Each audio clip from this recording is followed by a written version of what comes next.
Hello students, कैसे हैं आप सभी। मैं शुभम पुरोहित, आपका ज्योग्राफी एजुकेटर, स्वागत करता हूं आपके favourite YouTube channel magnet brains पर। मैग्नेट ब्रेन्स जो कि फेमस है पूरे इंडिया में क्वालिटी कंटेंट सिस्टमेटिकली प्रोवाइड करने के लिए, जहां पर आपको किंडरगार्टन से लेकर क्लास 12 तक की सभी कक्षाएं मिलती हैं इंग्लिश मीडियम में, और 6वीं से लेकर 12वीं तक हम आपको प्रोवाइड करते हैं हिंदी माध्यम में सभी कक्षाएं। साथ ही साथ अगर आप ई नोट्स और ई बुक्स लेना चाहते हैं तो लिंक है डिस्क्रिप्शन बॉक्स में।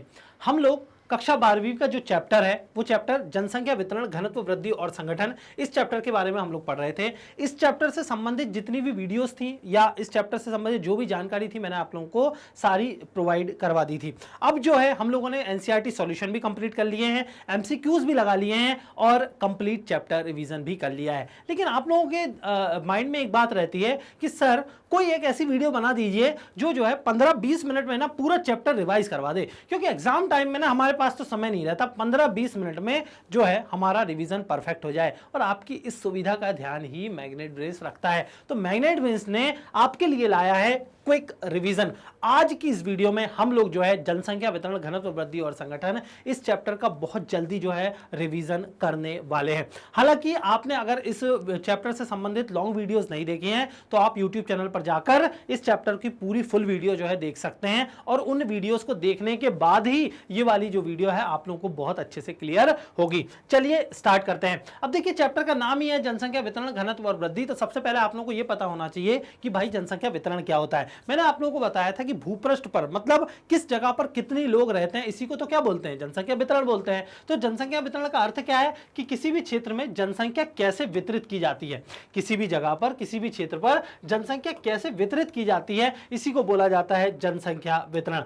जैसे भारत में जनसंख्या वितरण का जो स्थानिक पैटर्न है बहुत ज्यादा असमान है, मतलब भारत में जो है हर जगह जनसंख्या एक जैसी वितरित नहीं है। जैसे कि आप लोग ये वाला मैप देखिए, इसमें जो डॉट बनी हुई है, कहीं पर आप लोगों को समझ में आ रहा होगा कहीं पर डॉट्स बहुत ज्यादा हैं और कहीं पर डॉट्स कम। जिस जगह डॉट्स ज्यादा बनी हुई हैं उससे पता चल रहा है कि वहां पर जो लोग हैं वो ज्यादा रह रहे हैं। तो यहां पर लोग ज्यादा वितरित हैं, और नीचे अगर मैं यहां की बात करूं तो यहां पर लोग कम वितरित हैं। इसी तरह तरीके से यहां पर लोग भी कम वितरित हैं, लेकिन यहां पर लोग जो हैं वो ज्यादा वितरित हैं। या यहां पर मैं बात करूं, यहां पर भी ज्यादा वितरित है। तो इस तरीके का जो असमान वितरण जो है वो हमें पूरे भारत में देखने को मिलता है। तो इस तरीके से हम पूरे भारत की जो जनसंख्या है ना उसे हम 3 कैटेगरी में बांट सकते हैं कि उच्च जनसंख्या वाले राज्य, मध्यम जनसंख्या वाले राज्य और निम्न जनसंख्या वाले राज्य। उच्च जनसंख्या वाले राज्यों की बात करूं तो हमें पता ही है पूरे भारत में सबसे ज्यादा जनसंख्या किस राज्य की पाई जाती है, तो भाई उत्तर प्रदेश, फिर बिहार। तो क्रम भी मैंने आप लोगों को बताया था, ऐसे याद रखना है कि सबसे पहले आप लोगों को पश्चिम से पूर्व जाना है। उत्तर प्रदेश की हम लोग बात करें, उसके बाद हम लोग आ जाएंगे बिहार की,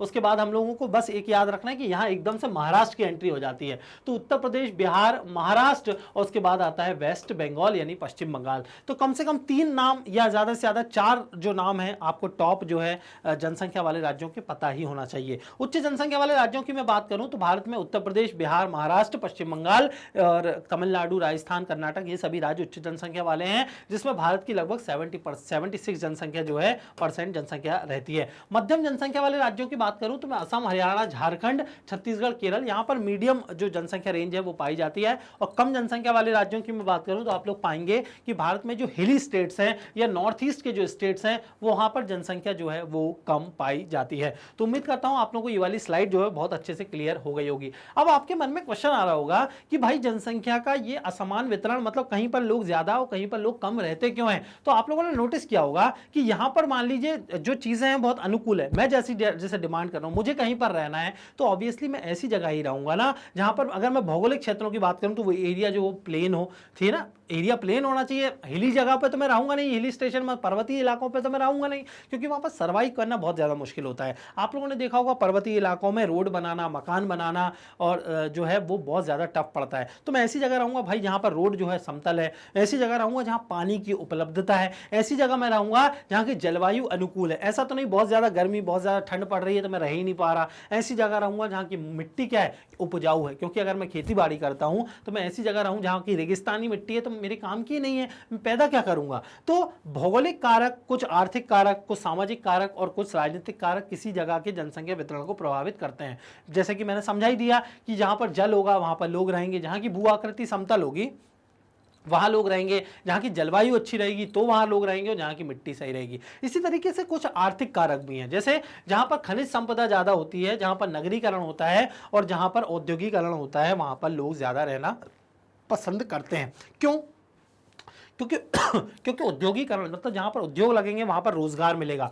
लोग, नगरों का जो आकर्षण होता है ना, नगरों की जो चकाचौंध होती है वो लोगों को आकर्षित करती है। भाई नगरों की जो लाइफस्टाइल है वो लोगों को, गांव का जीवन क्या है, आप लोग सोचते होंगे अरे गांव में कुछ नहीं रखा, गांव का जीवन क्या है। इसी तरीके से बहुत से लोग ये सोचते हैं कि भाई शहरों में हमें जाना है, शहर की जो लाइफस्टाइल है वो कितनी अच्छी होती है, शहरों में कितनी अच्छी अच्छी चीज़ होती हैं, स्कूल्स बहुत अच्छे होते हैं, हॉस्पिटल्स बहुत अच्छे होते हैं, वहाँ की जो वर्किंग लाइफ होती है वो बहुत अच्छी होती है। तो नगरों का जो आकर्षण है वो लोगों को खींचता है अपनी तरफ। जहाँ खनिज संपदाएं बहुत ज़्यादा होती हैं, मिनरल्स बहुत ज़्यादा होते हैं, तो वहाँ पर ऑब्वियसली इंडस्ट्रीज लगती हैं, लोगों को रोजगार मिलता है, वहाँ लोग रहना ज़्यादा पसंद करते हैं। इसी तरीके से सामाजिक और सांस्कृतिक कारकों की अगर मैं बात करूँ तो ऐसी जगहें जो धार्मिक महत्व की हों, जैसे कि मथुरा, वृंदावन, ऋषिकेश, हरिद्वार, इलाहाबाद, ऐसी जगहों पर लोग रहना पसंद करते हैं। उनको लगता है कि भगवान का सानिध्य जो है वो प्राप्त हो जाएगा। ऐसी जगह जो अशांति है, जहाँ पर लड़ाई झगड़ा, दंगे फसाद हमेशा होते हैं, लोग वहाँ पर रहना पसंद नहीं करते। और जहाँ खराब सामाजिक वातावरण है, चोरी चकारी हमेशा हो रही है, तो भी लोग रहना पसंद नहीं करते। राजनीतिक कारण क्या है? देखिए, जहाँ पर सरकारें जो है ना बार बार बदलती रहती हैं, वहाँ पर भी लोग नहीं रहते। तो अस्थिर राजनीतिक व्यवस्था भी जो है वो लोगों को हतोत्साहित करती है जगह पर रहने के लिए। लोग ऐसी जगह पर रहना पसंद करते हैं जहाँ पर जो पॉलिटिक्स हो वो स्टेबल हो, गवर्नमेंट जो है अपना कार्यकाल पूरा कर पाए। जैसे कि आप लोगों ने देखा होगा, पाकिस्तान में आज तक कोई प्रधानमंत्री 5 साल अपनी एक कंप्लीट टर्म जो है आज तक पूरी नहीं कर पाया, और हमेशा जो है वहां पर अनस्टेबिलिटी बनी रहती है। इसलिए लोग है ना वहां रहना पसंद नहीं करते, वहां इंडस्ट्रीज लगना पसंद नहीं करती, क्योंकि पॉलिसीज जो बनती हैं वो बहुत ज्यादा चेंज होती रहती हैं। खराब कानूनी व्यवस्था, जहां आपकी जान की जो है रक्षा नहीं हो सकती, जहां पर आपकी संपत्ति की रक्षा नहीं हो सकती, वहां पर लोग रहना पसंद नहीं कर सकते। तो अब देखिए, यहां पर मैंने जो है जनसंख्या वितरण बता दिया। अब जनसंख्या घनत्व क्या होता है वो एक बार बता देता हूं। देखिए, जनसंख्या घनत्व का मतलब होता है कि प्रति वर्ग किलोमीटर में लोग कितने रहते हैं। मतलब 1 किलोमीटर अगर मैं लंबाई की बात करूं और 1 किलोमीटर में चौड़ाई की बात करूं, इस एरिया में लोग कितने रहते हैं, इसी को बोला जाता है जनसंख्या घनत्व।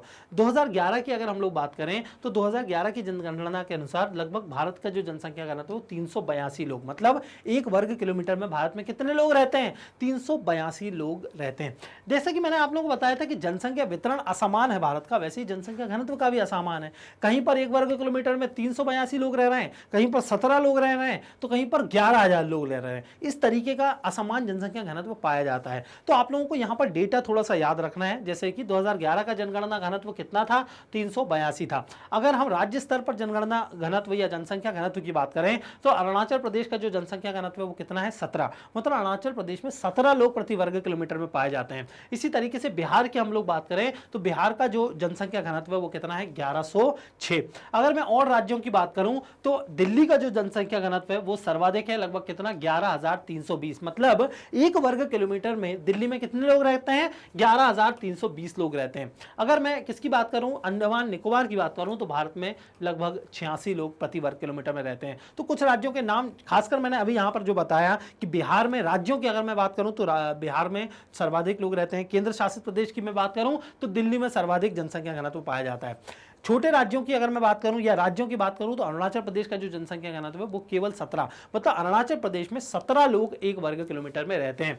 प्रायद्वीपीय भारत की मैं बात करूं, अगर प्रायद्वीप किसको बोलते हैं, जो 3 ओर से पानी से जो एरिया घिरा होता है उसे हम लोग क्या बोलते हैं, प्रायद्वीप बोलते हैं। तो प्रायद्वीपीय भारत में केवल केरल राज्य का जनसंख्या घनत्व अधिक है, बाकी सभी का जो है वो थोड़ा कम है। तो केरल का जनसंख्या घनत्व कितना है, लगभग 860 लोग केरल में 1 वर्ग किलोमीटर में रहते हैं। तमिलनाडु में 555 लोग रहते हैं। अब पर्यावरण की विपरीत दिशाओं के कारण, मतलब जहां पर एनवायरमेंटल कंडीशन बहुत अच्छी नहीं रहती, वहां पर भी लोग रहना पसंद नहीं करते। जैसे कि मैं बात करूं, जैसे कि बात हो सकती है कि जो नॉर्थ ईस्ट के जो इलाके हैं या उत्तर के जो पर्वतीय क्षेत्र हैं, वहां पर लोग जनसंख्या जो है वो बहुत ज्यादा नहीं रहती।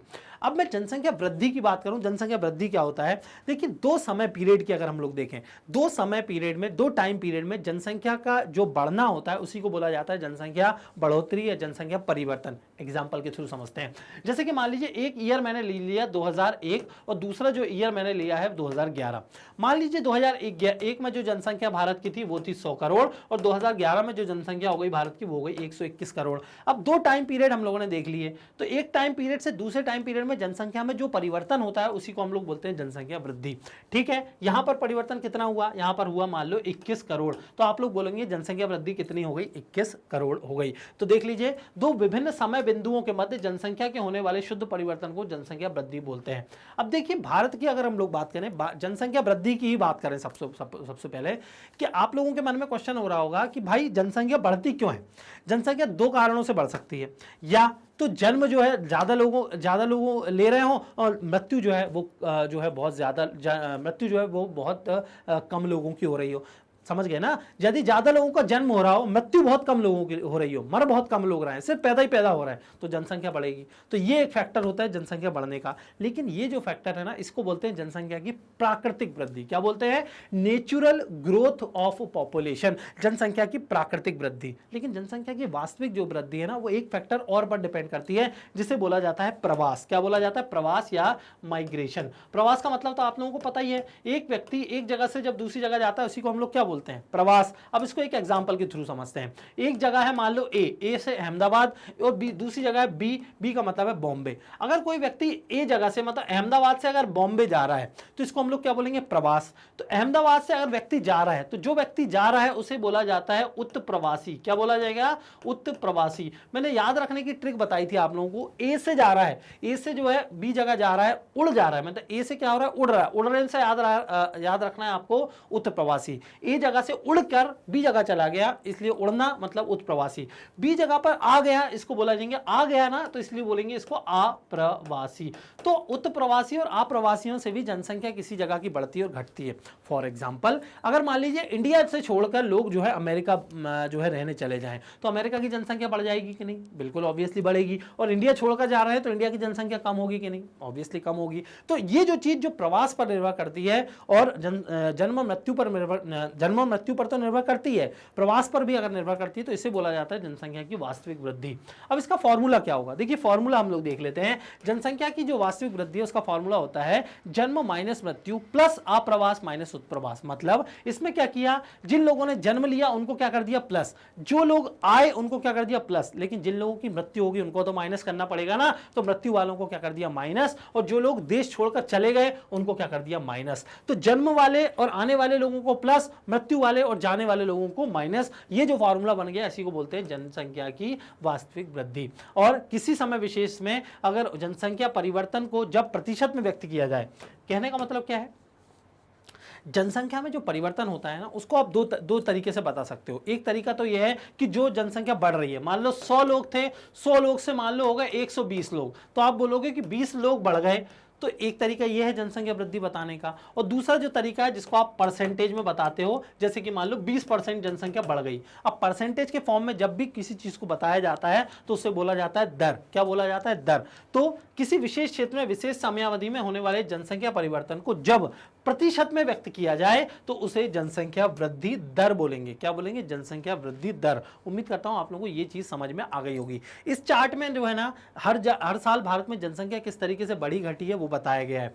1901 से लेकर 2011 की जो जनसंख्या वो यहां पर दी गई है। इस चार्ट को आप बहुत अच्छे से देख सकते हैं। अगर नंबर के फॉर्म में जनसंख्या हम लोग बढ़ी हुई बताएंगे तो उसे हम लोग बोलेंगे निरपेक्ष संख्या। क्या बोलेंगे, निरपेक्ष संख्या। जो मैंने अभी एग्जांपल बताया था 100 और 120 का, कि 100 जनसंख्या थी 120 हो गई, तो आप बोलोगे 20 लोग बढ़ गए। तो जब नंबर के फॉर्म में कोई चीज बताई जाती है तो उसे बोला जाता है निरपेक्ष संख्या। लेकिन जब इसे आप प्रतिशत के फॉर्म में या परसेंटेज के फॉर्म में बता देते हैं तो इसे बोला जाता है वृद्धि। मतलब वृद्धि, कितने परसेंट वृद्धि जो है वो यहां पर दे दी गई है, तो ये जनसंख्या वृद्धि दर है। क्या है ये, जनसंख्या वृद्धि दर। तो उम्मीद करता हूं आप लोगों को ये वाली जो स्लाइड है बहुत अच्छे से क्लियर हो गई होगी।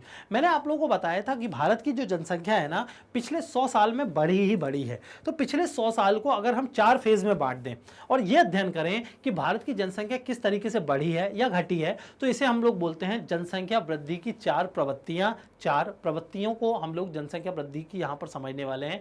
पहला जो फेज है उसका नाम है, यदि पहले फेज की अगर हम लोग बात करें, पहला फेज जो जाता है वो जाता है 1901 से लेकर 1921। क्या जाता है? 1901 से लेकर 1921। दूसरा जो फेज जाता है वो जाता है 1921 से 1951। तीसरा जो फेज जाता है वो जाता है 1951 से 81। और चौथा जो फेज है वो है 1981 से वर्तमान तक।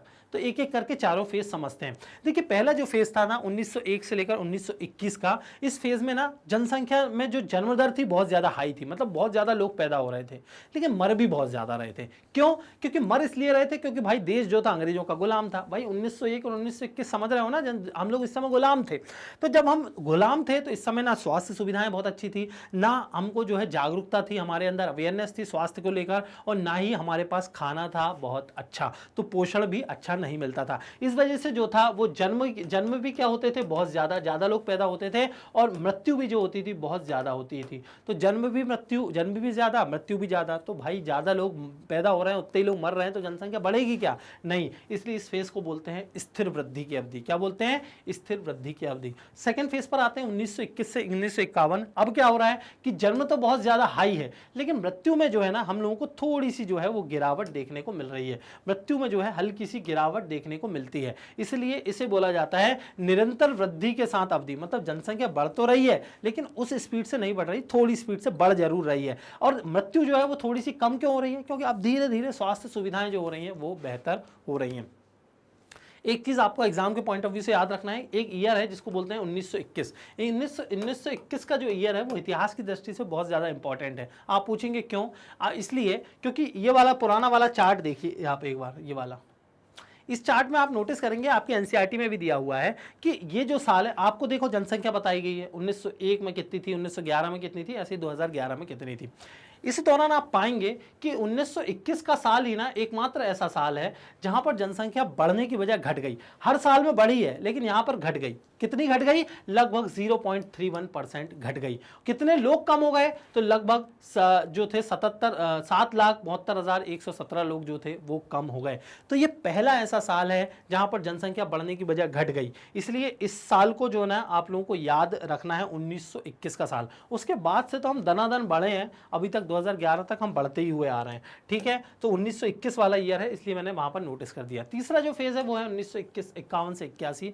इस फेज को तो खतरनाक जनसंख्या वृद्धि वाला या विस्फोट वाला फेज बोलते हैं, क्योंकि इस समय क्या हुआ पता है? जन्म दर तो हाई हुई, जन्म दर भयंकर हाई हुई, और मृत्यु जो थी ना वो बहुत ज्यादा कम हो गई। मृत्यु कम क्यों हो गई? भाई इस समय हमारा देश आजाद हो गया तो स्वास्थ्य सुविधाएं बेहतर हो गई, खाद्यान्न की सुविधाएं बेहतर हो गई, हर चीज बेहतर हो गई। तो जन्म तो बहुत ज्यादा हो रहा है, मृत्यु एकदम से डाउन हो गई है, कम लोग मरने लगे हैं, बहुत ही ज्यादा कम। इसलिए इस फेज को बोला जाता है जनसंख्या विस्फोट का फेज या पॉपुलेशन एक्सप्लोजन। क्या बोलेंगे? Population explosion. चौथा जो फेज है इसको बोला जाता है घटती वृद्धि के साथ अवधि। मतलब इस फेज में जो थी ना जनसंख्या बढ़ रही थी, लेकिन जनसंख्या बढ़ने की जो स्पीड थी ना वो कम हो गई, क्योंकि वही चीजें, स्वास्थ्य बेहतर हो गया, लोगों की जागरूकता बहुत अच्छी हो गई, अब लोग कम बच्चे पैदा करने लगे, स्लोगन चलने लगे बच्चे दो ही अच्छे। इसलिए इस प्रवृत्ति को बोलते हैं घटती वृद्धि के साथ अवधि। अब देखिए नेक्स्ट जो टॉपिक हम लोगों को समझना है वो समझना है जनसंख्या संगठन के बारे में।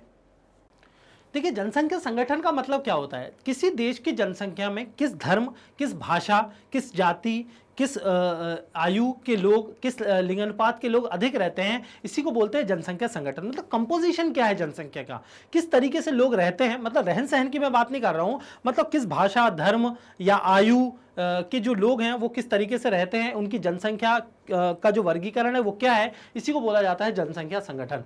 इसको हम लोग, इसकी परिभाषा अगर हम लोग देखें तो परिभाषा क्या है?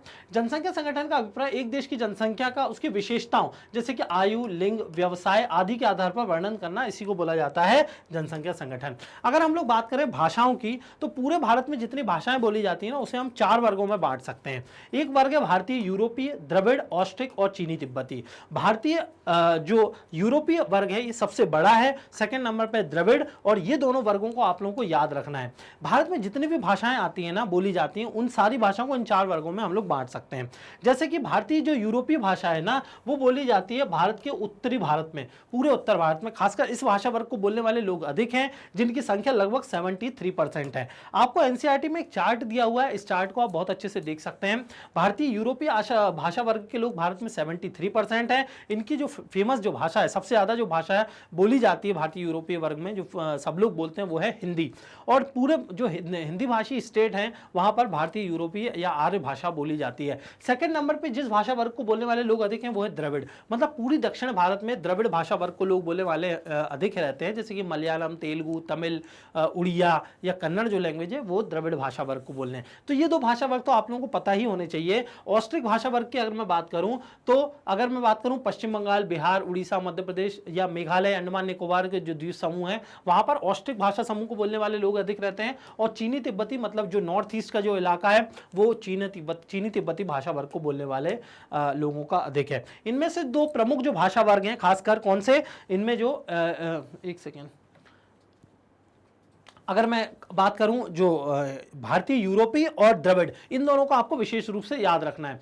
ठीक है, अगर हम लोग देखें आर्थिक दृष्टि से पूरे भारत वर्ग की हम लोग बात करें तो तीन कैटेगरी के जो है, तीन कैटेगरी से हम लोग पूरे भारत के श्रमिकों को बांट सकते हैं। एक श्रमिक होता है जिसको हम लोग बोलते हैं मुख्य श्रमिक, ऐसा व्यक्ति जिसे वर्ष में कम से कम 183 दिन काम मिलता है उसे हम लोग बोलते हैं मुख्य श्रमिक। आर्थिक कैटेगरी से बांट रहे हैं हम श्रमिकों को। सीमांत श्रमिक किसे बोलते हैं, ऐसा व्यक्ति जिसे 183 दिन से कम काम मिलता है उसे बोला जाता है सीमांत श्रमिक। और ऐसा व्यक्ति जो बेरोजगार रहता है, जिसे काम नहीं मिलता, उसे हम लोग बोलते हैं अश्रमिक। तो तीन तरीके से हम लोग पूरे देश की जनसंख्या को बांट सकते हैं। और यहां पर जो चार्ट दिया हुआ है उसमें बांटा गया है पूरी अर्थव्यवस्था को। अगर हम पूरे भारत की अर्थव्यवस्था देखें उसमें किस तरीके से भारत की अर्थव्यवस्था को बांटा गया है, किन चार समूह में। एक समूह है कृषक, दूसरा जो समूह है घरेलू औद्योगिक श्रमिक, तीसरा जो समूह है वो है कृषि मजदूर और चौथे हैं अन्य श्रमिक। ये चार नाम आपको याद रखना है विशेषकर, कि पूरे भारत की अर्थव्यवस्था की हम लोग बात करें, आर्थिक दृष्टि से पूरे भारत के लोगों को कितने पार्ट में बांटा गया है, चार कैटेगरी से। या तो वो श्रमिक हैं,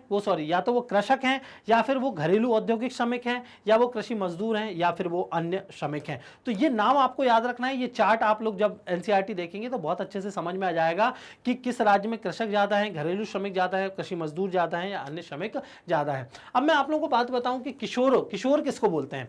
ऐसी जनसंख्या या ऐसे लोग जिनकी आयु 10 से 19 साल के लोग 10 से 19 साल के बीच होती है उसे बोला जाता है किशोर। क्या बोला जाता है, किशोर। किशोर जो जनसंख्या है वो भारत में इंपॉर्टेंट क्यों है, क्योंकि भाई ऑब्वियसली ऐसी जनसंख्या के पास पोटेंशियल है, ऐसी जनसंख्या के पास सीखने का सामर्थ्य है। अगर ऐसी जनसंख्या को हम लोग अगर एजुकेट कर देते हैं, स्किल सिखा देते हैं, तो ये भारत के लिए, विकसित भारत के निर्माण के लिए बहुत ज्यादा आवश्यक है। लेकिन दिक्कत की बात, चिंता की बात यह है कि ऐसी जनसंख्या बहुत ज्यादा वल्नरेबल होती है। वल्नरेबल मतलब ऐसी जनसंख्या को नशे की लत, बुरी आदतों की लत बहुत ज्यादा जल्दी लगती है, इसलिए इस जनसंख्या को बोला जाता है सुभेद या फिर वल्नरेबल। ठीक है, इसलिए आप लोगों को याद रखना है। अब देखिए किशोर और युवाओं के लिए, युवा किसे बोलते हैं, ऐसी जनसंख्या जिसकी आयु 15 से 29 साल के बीच है उसे बोला जाता है युवा। और ऐसे लोग जिनकी आयु 11 से लेकर 19 साल के बीच है उसे बोला जाता है किशोर।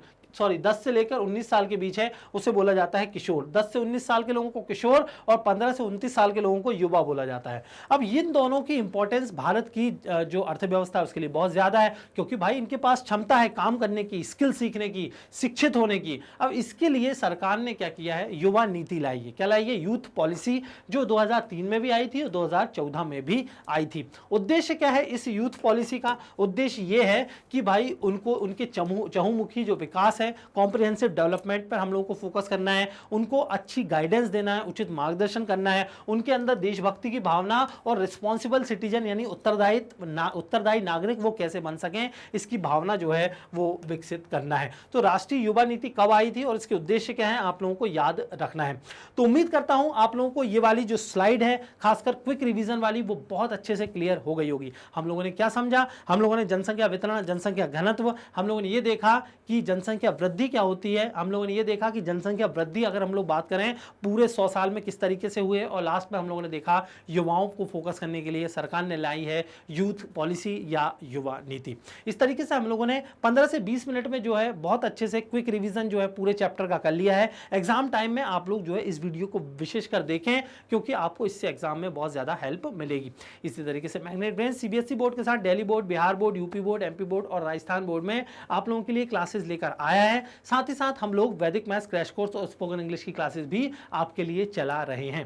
www.magnetbrains.com ये हमारी ऑफिशियल वेबसाइट है, जिसका इंटरफेस कुछ इस तरीके का दिखाई देता है। T2D अपडेट्स के लिए आप हमारे सोशल मीडिया चैनल्स को भी फॉलो कर सकते हैं। जिन सोशल मीडिया चैनल्स पर हम लोग उपलब्ध हैं वो है YouTube, Facebook, Instagram, Twitter, Telegram और व्हाट्सएप चैनल। आप लोगों को करना क्या है, इन सभी चैनल्स को सब्सक्राइब कर लेना है, वीडियोस को ज्यादा से ज्यादा लाइक करना है। आज की इस वीडियो को तुरंत जो है लाइक करिए, और अगर कोई चीज समझ नहीं आ रही तो आप तुरंत कमेंट बॉक्स में जाकर कमेंट कर सकते हैं। ई नोट्स और ई बुक्स के लिए डिस्क्रिप्शन बॉक्स आप चेक कर सकते हैं, वहां पर आपको जो है एक्सेस मिल जाएगी। आज की इस वीडियो में इतना ही, मिलते हैं नेक्स्ट वीडियो में। Thank you so much.